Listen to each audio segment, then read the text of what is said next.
Kardinali Emmanuel Wamala ategeeza nti bajjajjaffe abaasooka wadde tebaali bagagga nnyo balina omutima ogwagala eddiini zaabwe nga bazimba amasinza wakati mu Bugubi ekitakyaliwo ku mulembe guno nga bakkiriza bagaggafugge kyokka nga tebaagala kuzimba yeekaalu za Mukama. Abazimba kereziya eno tebaalina ssente zisinga zaffe, tebaalina bukugu businga bwaffe.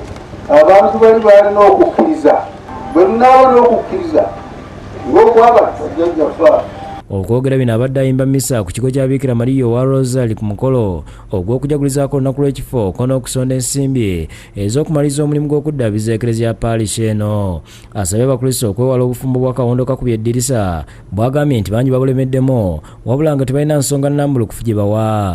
Naye buli ggwanga lirina embeera yaazo ey'amaka gaali.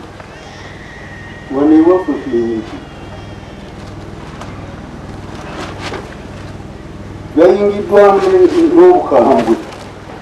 N'olya abantu abaatandika mu kwagalana baabo battinganye, omwaye ku munne simanya sigi, omulala tugumbudde munne, obulamu twegamba. Ekima kingi bitubeera.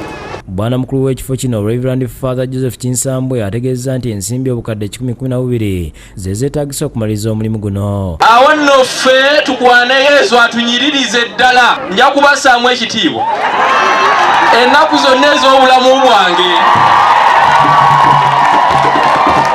Ebyo nga biri bityo wabaddewo ebijaguzo ku Lutikko Lubaga eby'emyaka 50 bukyanga abajulizi 22 balangirirwa mu lubu lw'abatuukirivu nga Oktoba 18 mu 1962. Ebikojjiko bino bikulembeddwa mu mbaka wa Papa Mike Augustine Bulume.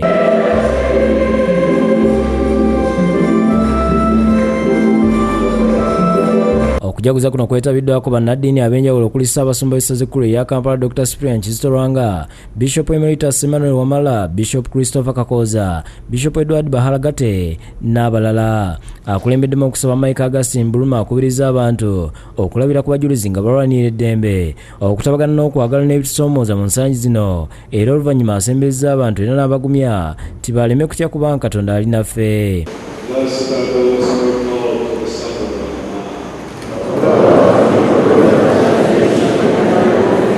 Oluvannyuma Ssaabasumba akulembeddemu abantu n'abatwala ewuwe n'abagabula ebyokunywa n'ebyokulya era ne basala ne keeki egabuddwa abantu.